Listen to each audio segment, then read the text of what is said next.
Saviez-vous qu'aux États-Unis, il est possible, dans certains États, de marier des enfants, peu importe leur âge, à des adultes? 3 filles de 10 ans ont par exemple été mariées à des hommes âgés de 24, 25 et 31 ans dans le Tennessee en 2001. Et toujours dans les années 2000, c'est une fille de 14 ans qui a épousé un homme de 74 ans en Alabama. Découvrez l'histoire de celle qui a réussi à faire changer la loi dans son État. À l'âge de 8 ans, elle n'a eu de cesse d'alerter les adultes sur les abus qu'elle subissait. Certains ne l'ont pas cru, d'autres ont simplement préféré regarder ailleurs. Laissée à son triste sort, elle tombera enceinte à l'âge de 9 ans, deviendra mère à l'âge de 10 ans et sera même forcée d'épouser son bourreau à l'âge de 11 ans pour masquer le crime. On croirait cette histoire tout droit sortie du Moyen-Âge, mais non, elle s'est déroulée dans les années 70 aux États-Unis. La pauvre vivra un long calvaire, mais c'est souvent dans l'adversité qu'on puise sa force. Elle renaîtra de ses cendres et deviendra une activiste acharnée qui consacrera sa vie pour que plus jamais aucun enfant ne vive les horreurs qu'elle a vécues. Découvrez aujourd'hui la triste histoire de Cherie Johnson.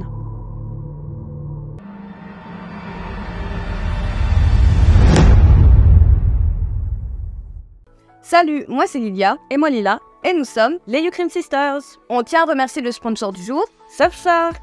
Surfshark est un VPN qui va vous permettre de sécuriser vos informations personnelles lorsque vous surfez sur Internet.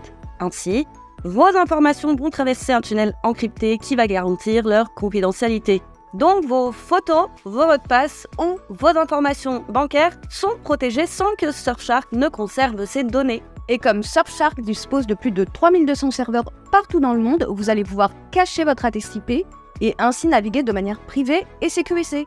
Et comme ça, vous aurez accès à du contenu auquel on n'a pas accès habituellement en France. Par exemple, moi je m'en sers pour regarder des vidéos de True Crime sur le Netflix US et ça marche aussi sur Amazon Prime. Et c'est très intéressant pour faire votre shopping en ligne. Comme beaucoup de gens, je fais une grande partie de mes achats sur Internet et je sais que grâce à Surfshark, je suis protégée contre les fraudes à la carte bancaire. En plus de protéger mes informations bancaires, Surfshark me débarrasse des logiciels malveillants et des publicités indésirables. Et quand on sort, il nous arrive d'utiliser le Wi-Fi public. Et le Wi-Fi public, c'est bien pratique, mais comme vous le savez, ce n'est absolument pas sécurisé. Et grâce à Surfshark, je suis tranquille parce qu'il n'y a aucun risque qu'on pirate ma carte bleue, par exemple, ou toute autre donnée. Mais le plus grand avantage de Surfshark, c'est dans l'utilisation des comparateurs de voyage. Grâce à Surfshark, pas d'augmentation à chaque fois qu'on se connecte ou qu'on se déconnecte d'un site. Donc, grâce à Surfshark, je peux vraiment prendre le temps de planifier mes week-ends et mes vacances. Parce que je sais que j'aurai vraiment les hôtels, les vols ou les billets de train au meilleur prix. Mais le plus important, c'est qu'en plus d'être un excellent VPN, il a un excellent rapport qualité-prix. Et il a beaucoup plus d'avantages que les autres VPN du marché. Vous pouvez par exemple l'utiliser sur un nombre d'appareils illimité. Et tous en même temps.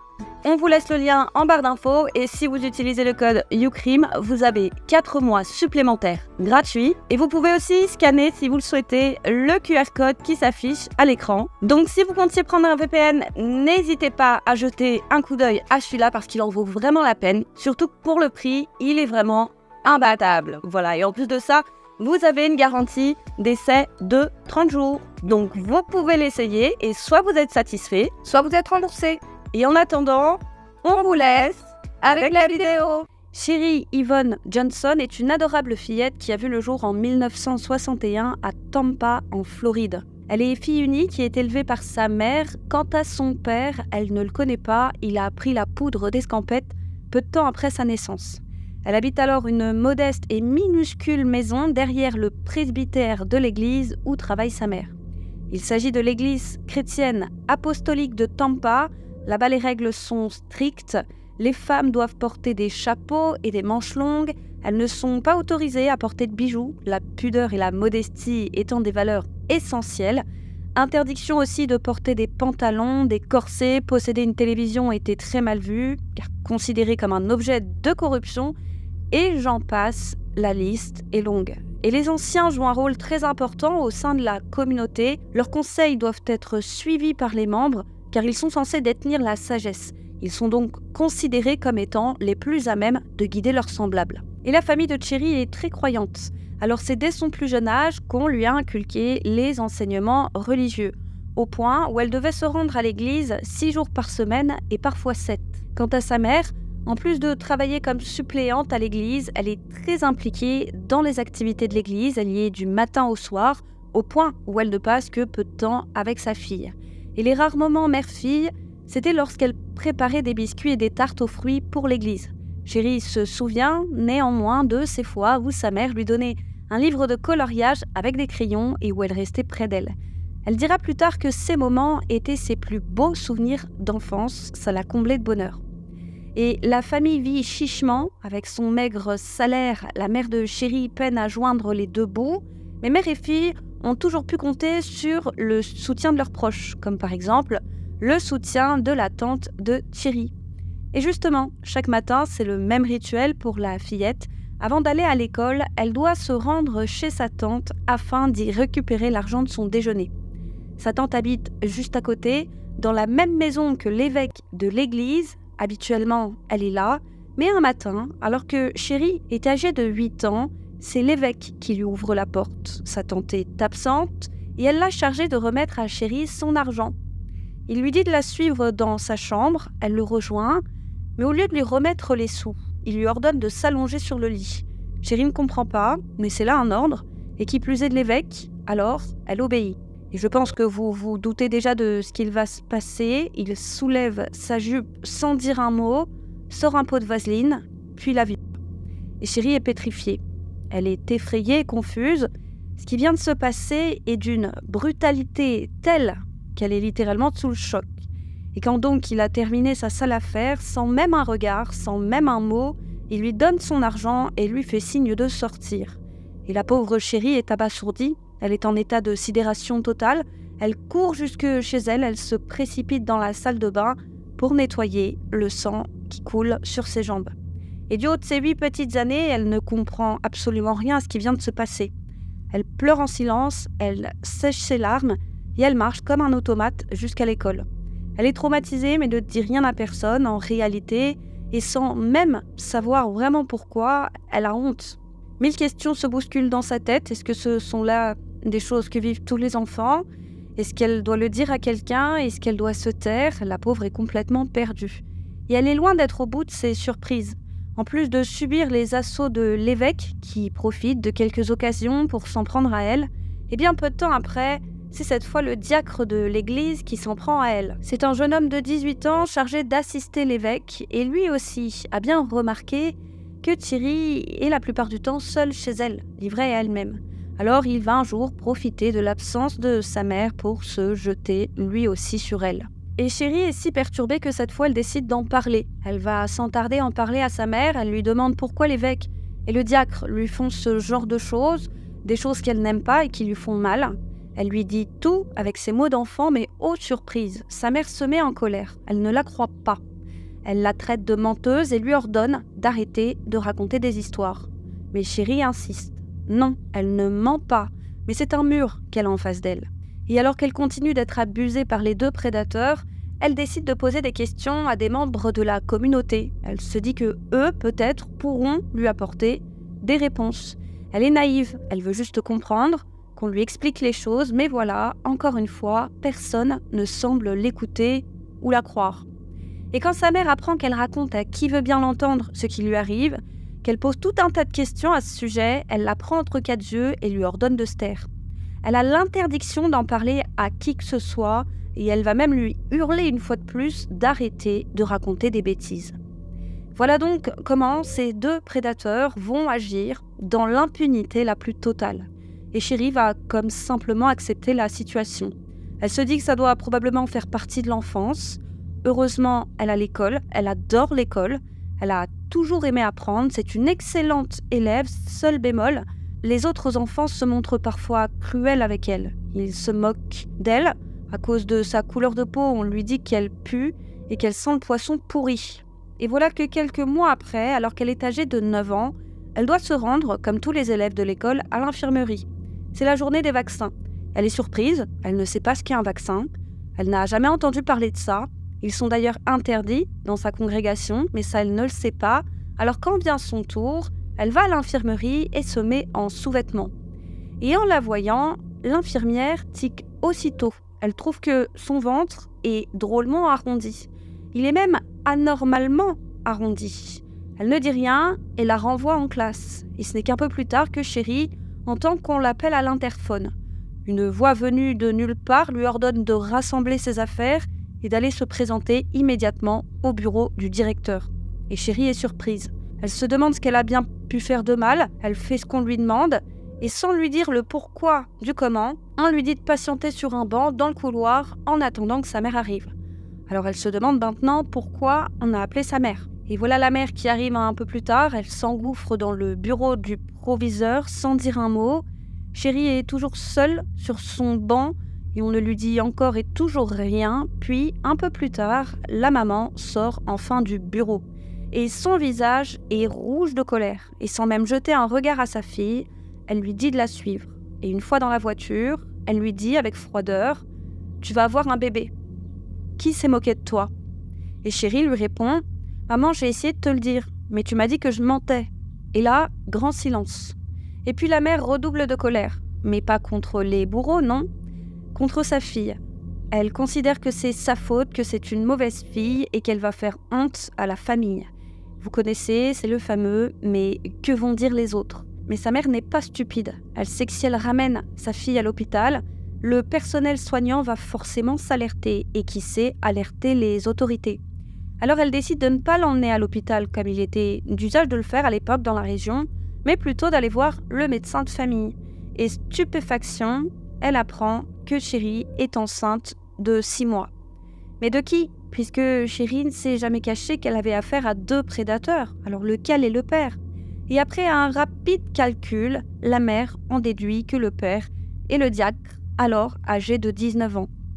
Et immonde jusqu'au bout des ongles, elle prend la décision de protéger ce bourreau pour éviter qu'il n'ait des ennuis avec la justice et pour ne pas avoir honte, elle décide que la seule solution, ce sera le mariage. Elle va en parler aux anciens, ils sont complètement d'accord, c'est là le seul moyen de rendre cette grossesse acceptable. Et personne n'ira ne serait-ce que tirer les oreilles ou faire la morale au diacre. Quant à lui, il se serait bien passé de ce mariage, mais on ne lui laisse pas le choix. Et Dieu seul sait à quel point il en a rien à faire de Chérie. Et toujours sur les conseils des anciens, la mère décide de l'annoncer à la communauté. Alors un jour, lors d'un service religieux, elle se lève comme ça sans prévenir et annonce que sa fille a menti à propos des viols, qu'elle a toujours été consentante, qu'elle est désormais enceinte et que son comportement fait honte à la famille. Et tout le monde la croit, ou fait semblant de la croire, allez savoir. En tout cas, personne ne va rien trouver à redire à cette folle annonce, puisque dans la foulée, elle annonce le mariage. Alors voilà, Chérie, bientôt âgée de 10 ans, désormais considérée par son entourage comme une fille de petite vertu. Et oui, dans les années 70 en Floride, aussi fou que cela puisse paraître, les mariages entre des majeurs et de jeunes enfants étaient tout à fait possibles. Et ce, comme je vous le disais en introduction, sans limite d'âge. Il suffisait que les parents du mineur donnent leur approbation et qu'un juge autorise l'union. Et hasard ou coïncidence, c'est très souvent les enfants concernés par des grossesses qui sont concernés par ces unions précoces. Et Chérie ne comprend toujours rien à rien. La seule chose qu'elle comprend, c'est qu'elle n'a pas son mot à dire. Et puis, 3 mois plus tard, une nuit de février 1970, alors qu'elle est âgée de 10 ans, voilà qu'elle perd les os. Et la pauvre est apeurée par ce drôle de liquide qui coule entre ses jambes. On l'a mise au courant de rien. Sa mère se rend compte que le travail a commencé, alors elle appelle le diacre. Et tous les 3 embarquent dans sa voiture, direction l'hôpital de Miami, le Jacksonville Memorial. Et tenez-vous bien, ils ne vont même pas accompagner Chérie à l'hôpital. Ils vont simplement la déposer aux urgences. Chérie est ensuite conduite seule dans un couloir et en attendant, elle gamberge. Tout un tas de questions lui passent par la tête. Elle se demande comment et par où va sortir le bébé. Elle n'en a aucune idée. Et tout ce temps, elle doit affronter les regards des autres. Une enfant aussi jeune qui est enceinte, eh bien, elle est littéralement dévisagée. Elle a honte. Elle se sent comme une bête de foire, comme si elle était l'attraction phare d'un parc d'attractions. Et quand elle est enfin prise en charge, elle va oser demander timidement aux infirmières comment elle va accoucher et aussi et surtout par où sortira le bébé. Imaginez un peu. Et c'est à 1h54 du matin qu'elle accouche seule. Alors que les filles de son âge jouent à la poupée, la voilà avec un bébé, un vrai. De retour à la maison, la vie reprend son cours. Elle retourne à l'école comme si de rien n'était pendant que sa mère s'occupe du bébé. Mais voilà que quelques semaines plus tard, un employé de la protection à l'enfance frappe à la porte. Et oui, par chance, quelqu'un a donné l'alerte et on ne sait toujours pas qui c'est. On ne sait pas si c'est le personnel hospitalier ou si c'est l'école. Et à ce jour, Chérie pense que c'est l'école. L'employé s'installe et pose tout un tas de questions à Chérie. C'est sa mère qui répond. Elle explique qu'il n'y a pas lieu de s'inquiéter, qu'aussi jeune que soit sa fille, elle a eu des relations consenties avec le diacre de l'église, qu'elle a ainsi embarrassé la famille, la communauté même, mais que tous les deux ont formulé le souhait de se marier et que ce n'est qu'une question de temps. Chérie n'ose rien dire. Elle acquiesce. Et ça va suffire. L'employé s'en va. Il considère que tout va bien, qu'il n'y a pas lieu de continuer l'enquête, alors l'affaire est classée. Et il va falloir attendre plusieurs mois pour qu'arrive enfin le rendez-vous chez le juge. La mère a saisi le juge de Tampa. Chérie est impressionnée, on l'a fait s'asseoir avec le diacre et sa mère autour d'une immense table. Elle lui semble plus grande encore que sa maison. On ne lui demande pas son avis, c'est sa mère qui parle au juge. Elle essaye de le convaincre par tout moyen, mais voilà, le juge refuse. Même si Chérie est mère, il considère que 10 ans, c'est beaucoup trop jeune. Hors de question. Alors c'est un soulagement pour Chérie. À l'intérieur, elle est folle de joie.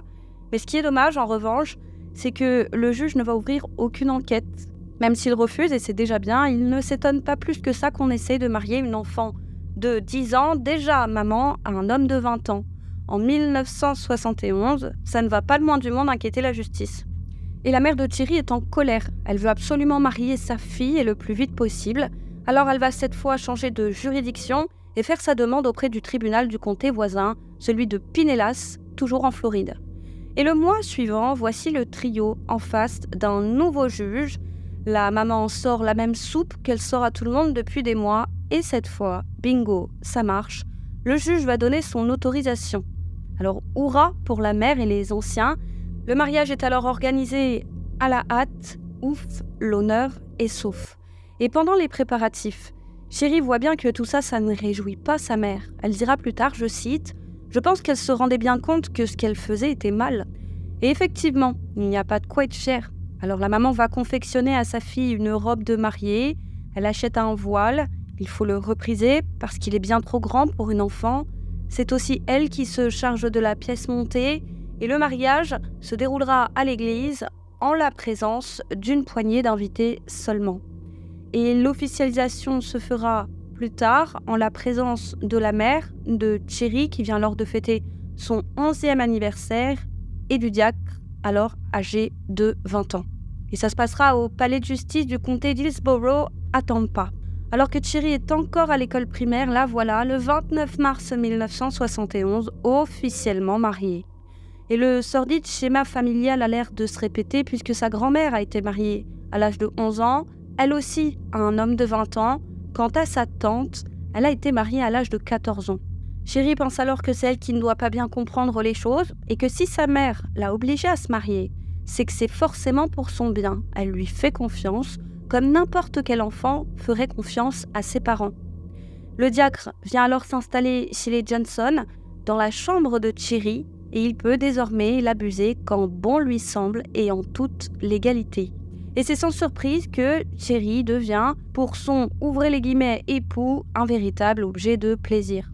Sa mère lui dit que l'amour vient toujours avec le temps, mais non. L'amour ne vient pas avec le temps quand il s'agit de son bourreau. Il lui fera toujours horreur. Mais elle va malgré tout y mettre du sien. Chérie ne sait pas quoi faire ni comment se comporter. Elle se demande bien ce qu'une épouse ferait. Alors elle va essayer de s'inspirer des couples qu'elle voit à l'église. Son bourreau ne lui parle qu'à de rares occasions et quand il daigne s'adresser à elle, il est méchant et condescendant. En réalité, il la méprise. Et d'ailleurs, la plupart du temps, il n'est pas à la maison, il est à l'extérieur. Et comme leur église interdit les moyens de contraception, voilà que cette même année, Chérie est de nouveau enceinte. Et ça n'arrange pas les affaires du diacre. Alors il décide de partir. Voilà, il plie bagage sans même se retourner, laissant Chérie en pleine grossesse. Et Chérie est heureuse. Elle préfère 1000 fois rester seule avec sa mère et son bébé, et bientôt ses bébés. Mais à peine Chéri a-t-elle eu le temps d'accoucher que le voilà de retour, mais non pas par amour ou parce qu'il regrette, non. C'est juste que c'est plus pratique pour lui. Ici, on lui fait à manger, personne ne lui dit rien, ni Chéri et encore moins sa mère. Le seul réconfort de Chéri, c'est l'école, son oxygène. Là-bas, elle retrouve un semblant de vie normale. Et même si elle a raté beaucoup de cours à cause de ses grossesses à répétition, elle n'a jamais cessé d'être studieuse, au point même où elle a sauté une classe. Mais la pauvre n'est jamais à l'abri des moqueries. Une élève aussi jeune et éternellement enceinte, ça ne passe pas inaperçu. Ses camarades chuchotent, la jugent. Et on sait à quel point à cet âge les enfants peuvent être cruels. Mais Chéri aime malgré tout l'école. Et puis, les critiques, après tout, elle n'a connu que ça. Ça fait longtemps qu'elle les supporte. Mais ça ne va pas durer. Avant même qu'elle ne puisse aller au collège, sa mère décide que c'est terminé, elle n'ira plus à l'école. Elle estime qu'elle doit se concentrer sur sa vie de famille. Et là, c'est un coup de massue pour Chéri. Elle essaie de convaincre sa mère, mais elle ne veut rien entendre. Elle estime que la place d'une mère et d'une épouse est à la maison. Point. Et à partir de là, la vie de Chéri va basculer. Elle va passer le plus clair de son temps à la maison. Et les grossesses vont s'enchaîner, année après année. Voilà donc Chéri, toute jeune adolescente, entourée de berceaux dans sa chambre d'enfant. Et à chaque grossesse rebelote, monsieur s'en va. Il va fuir tous les 4 matins avant de revenir plusieurs mois après comme si de rien n'était.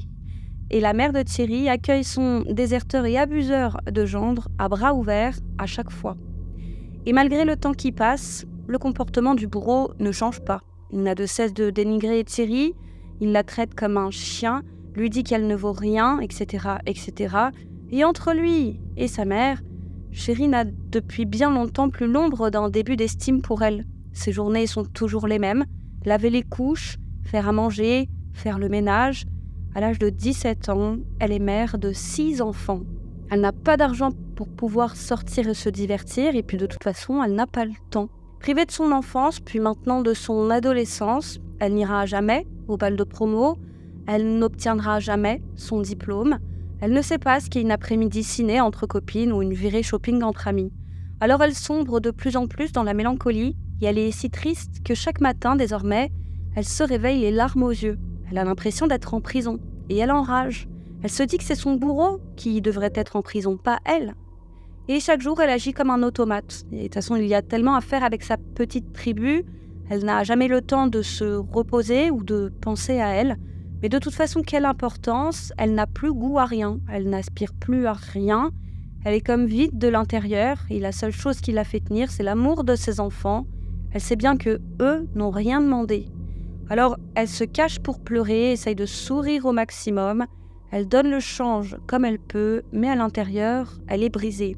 Si brisée qu'elle pensera au pire de nombreuses fois. Elle n'a de cesse de s'imaginer se rendre jusqu'au pont de Tampa pour faire le grand saut, pour en finir avec tout ça. Mais elle tient bon pour ses enfants. Et toujours à l'âge de 17 ans, elle décide de trouver un travail pour aider à payer les factures, parce que l'argent manque cruellement. Et c'est toujours la même chose. Comme elle n'a même pas été au collège, elle a énormément de mal à convaincre un employeur de l'embaucher et quand c'est le cas, elle est réduite à des emplois sous-payés. Elle est donc financièrement dépendante de sa mère et de son bourreau. Elle va néanmoins réussir à trouver un logement social plus grand pour pouvoir élever plus dignement ses enfants. Et peu après l'emménagement, le diacre décide une énième fois de prendre la poudre d'escampette, laissant Thierry à son triste sort et sans un sou. Et là, c'est le déclic. Elle décide que c'est stop. Elle sait que si elle ne fait rien, elle ira tôt ou tard jusqu'à ce pont. Et l'idée même d'abandonner ses enfants lui fait horreur. Alors sa décision est prise, elle veut divorcer. Mais voilà, elle n'a pas $1 en poche, donc elle ne peut pas se payer les services d'un avocat. Elle va demander une aide financière à l'administration. Elle a appris que l'État a alloué une aide de $75 à ceux qui n'ont pas les moyens de se payer les services d'un avocat. Mais en plus de lui refuser cette aide, on lui explique qu'elle est mineure et qu'un mineur n'a pas le droit de divorcer dans l'État de Floride. Alors là, elle n'en revient pas. Elle se dit qu'elle a été autorisée à se marier à l'âge de 11 ans, mais qu'on lui interdit, que la loi lui interdit de divorcer à 17. Elle se dit que décidément, ce monde marche sur la tête. Mais elle est déterminée. Non, elle n'attendra pas ses 18 ans, hors de question d'attendre un jour de plus. Alors elle va aller frapper à toutes les portes et elle va finir par faire la rencontre d'un avocat qui, touché par sa situation, va accepter de l'aider. Grâce à lui, elle va obtenir cette allocation et aussi et surtout une dérogation lui permettant de divorcer. Première victoire, le divorce est rapidement prononcé. Bye bye le bourreau et bonjour la vie. Et c'est enfin la libération pour Thierry. Elle est déterminée plus que jamais à récupérer sa vie. Le diacre est alors tenu de lui verser une allocation mensuelle pour les enfants, mais vous pensez bien qu'il n'en a rien à faire, mais on ne rigole pas avec l'argent aux États-Unis. Il sera condamné à de la prison ferme pour ne pas s'être acquitté de la pension alimentaire. Et je crois qu'il avait pris 3 ans. Je crois qu'il avait pris 3 mois. Un karma bien mérité pour celui qui lui a volé sa vie. Et Chérie se débrouille. Un petit boulot par-ci, un autre par-là, quelques chèques alimentaires de temps en temps. Elle arrive à garder la tête hors de l'eau et à élever dignement ses 6 enfants. Et moins de 2 ans plus tard, elle fait la rencontre d'un homme.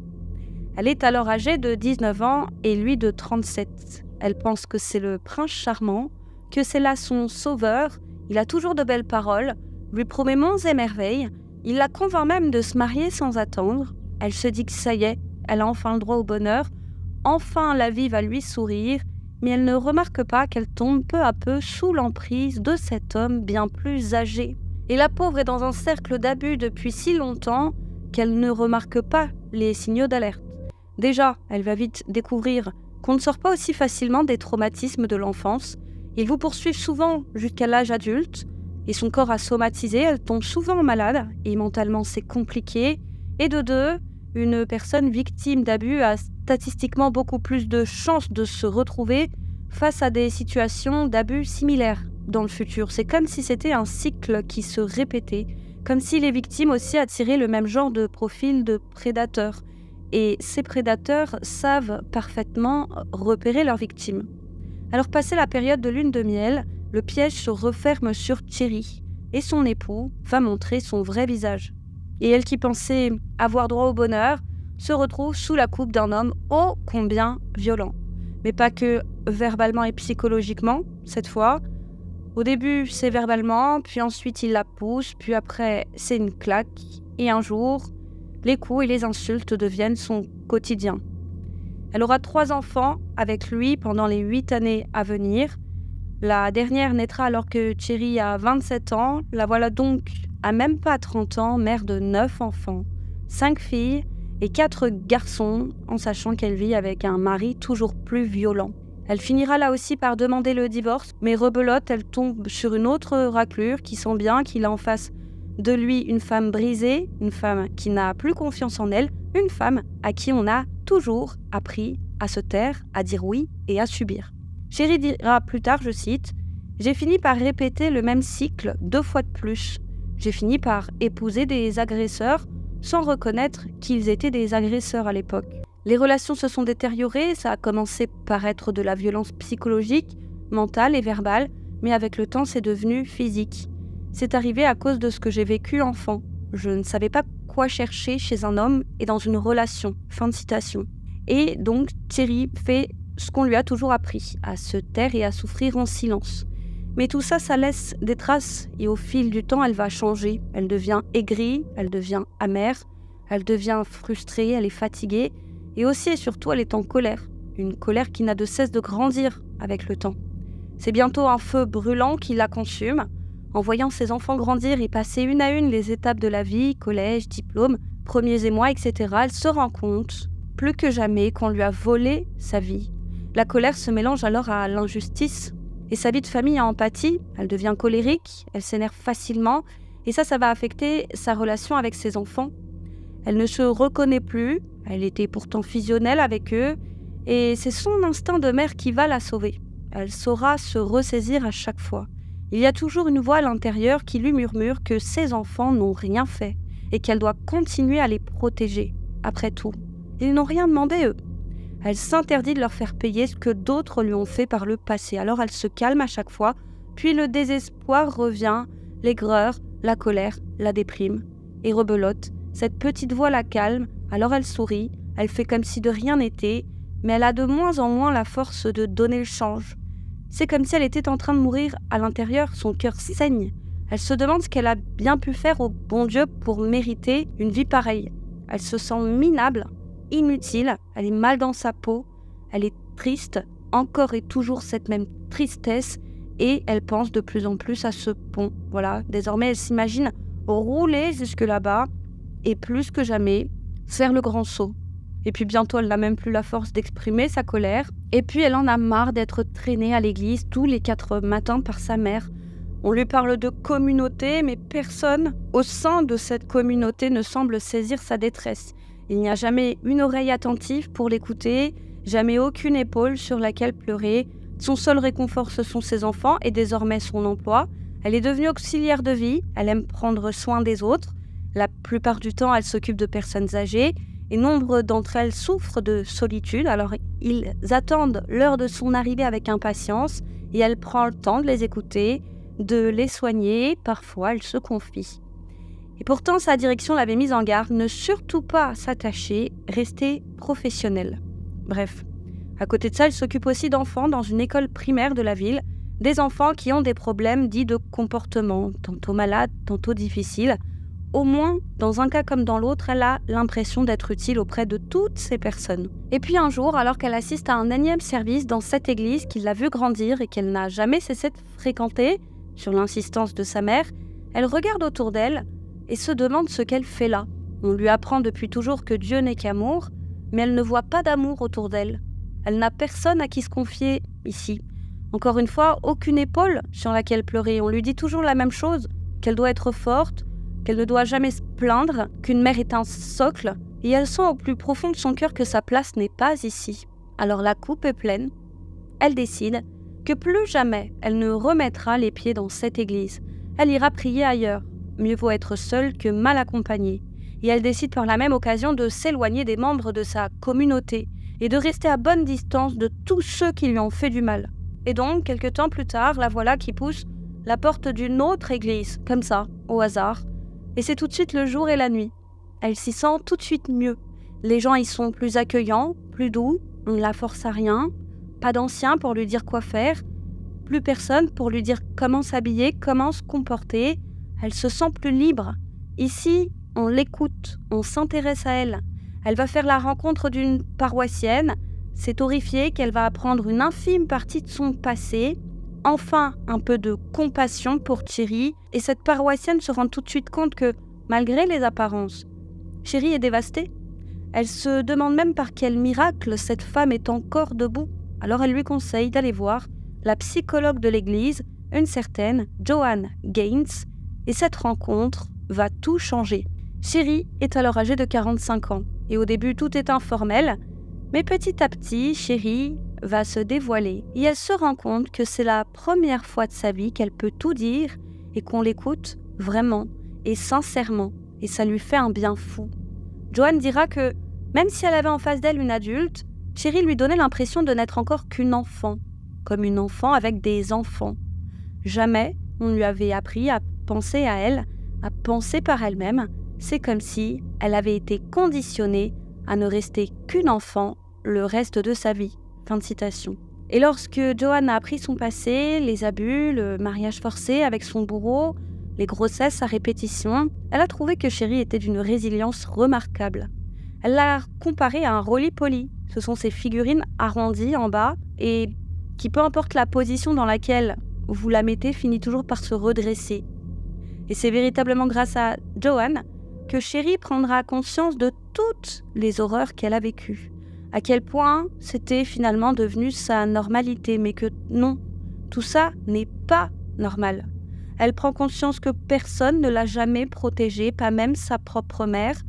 Joanne, quant à elle, se rend compte de toute cette colère qui la consume, et elle est légitime, cette colère, comment ne pas l'être après tant d'abus, mais elle lui explique qu'elle ne pourra jamais se défaire de cette colère si elle n'arrive pas à se défaire de son passé, et que la seule solution, c'est le pardon.